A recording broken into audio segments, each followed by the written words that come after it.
merupakan bot yang didayungkan menggunakan dayung berbilah dua oleh pendayung yang meluncurkan kakinya ke depan.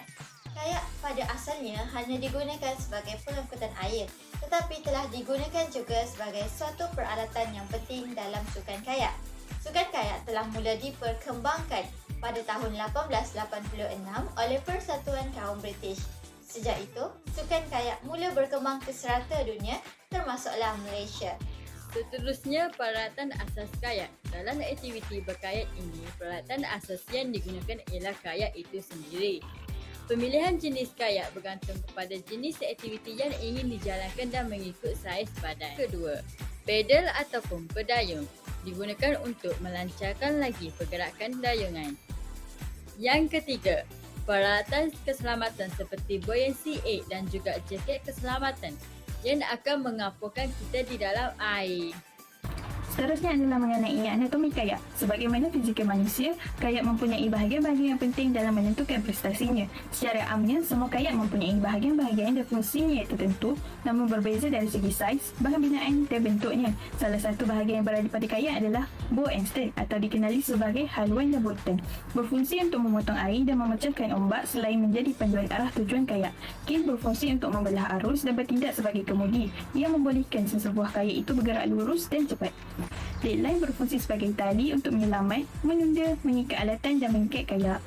Kayak mempunyai 3 jenis kayak utama iaitu Mandesta berbentuk V yang mana bahagian bawah hull berbentuk V bertujuan untuk memudahkannya memotong air dan bergerak dengan laju pada garis atau lintasan lurus. Yang kedua pula ialah Orthosport berbentuk U yang mana perahu jenis ini berbentuk U atau rata. Perahu jenis ini amat memadai bagi mereka yang baru belajar manakala slalom berbentuk O yang mana bahagian bawah dan atas berbentuk O atau bulat. Perahu jenis ini digunakan di arus deras. Antara jenis-jenis kayak ialah creek boat, kayak jenis polo, kayak jenis inflatable, kayak squirt, kayak sprint, kayak slalom, kayak downriver, kayak sea dan kayak sit on top. Seterusnya adalah teknik asas kayak. Penggunaan kayak adalah untuk bergerak merentasi air. Kayak dengan berkanu ialah kedudukan tempat duduk pendayung dan bilangan bilah dayung. Berkayak ditaknifkan adalah bot di mana pendayungnya mendayung menghadap ke hadapan, menjulur kaki mereka ke hadapan dan menggunakan dayung bilah dua. Terdapat banyak scene on top kayak dan hampir semua kayak ditutup dengan deck. Terdapat beberapa teknik mendayung yang harus kita ketahui. Antaranya ialah dayungan ke hadapan atau dikenali sebagai forward stroke yang terdiri daripada firming, catch, pull, draw, power and exit. Kedua, dayungan mengundur.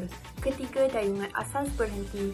Keempat, dayungan sapuan hadapan yang terdiri daripada catch, pull, sweep and exit. Kelima, dayungan sapuan ke belakang. Keenam, dayungan sapuan gabungan. Ketujuh, dayungan sisi. Kelapan, teknik imbangan. Kesembilan, rocking. Dan yang terakhir sekali ialah berakit. Baiklah, sekarang saya akan menerangkan teknik mengangkat kayak. Teknik yang pertama ialah pikulan di bahu berseorangan. Teknik ini sesuai untuk mengangkat kayak yang ringan ataupun kayak solo. Bahagian tengah kokpit diletakkan pada bahu yang dominan bagi mengekalkan keseimbangan kayak. Teknik kedua ialah kelekang di pinggang berpasangan. Digunakan untuk mengangkat kayak yang berat ataupun kayak berpasangan. Dua orang diperlukan untuk menggunakan teknik ini sesuai untuk mengangkat kayak dalam jarak yang dekat. Teknik yang ketiga ialah pikulan di bahu berpasangan. Kedudukan pengangkat mestilah selari ataupun sama arah. Ini bertujuan untuk membolehkan mereka berkomunikasi dan mengelakkan kecederaan berlaku sekiranya kayak yang dipikul terjatuh. Teknik ini sesuai untuk mengangkat kayak dalam jarak yang jauh. Dan teknik yang terakhir ialah angkat menggunakan tangan. Dua orang individu diperlukan untuk mengangkat kayak dengan memegang togel dengan tangan di bahagian bow dan stern dengan kemas. Kaedah ini sesuai untuk mengangkat kayak dalam jarak yang dekat. Seterusnya, terdapat 4 kaedah dalam teknik menyelamat menggunakan kayak di air. Yang pertama ialah X-Rescue. Teknik menyelamat ini dilakukan apabila anda telah terkeluar sepenuhnya daripada kayak atau kayak telah dimasuki air dengan banyak.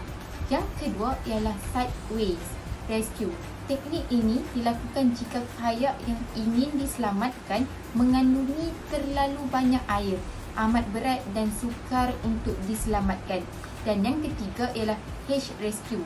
Teknik ini dinamakan H rescue kerana reformasi menyelamatnya yang sama dengan bentuk H. Dan yang keempat terakhir ialah HI rescue. Teknik ini kurang sesuai diaplikasikan kerana kayak mangsa yang berat boleh menyebabkan pendayung akan patah. Itu sahaja daripada saya. Sekian. Terima kasih.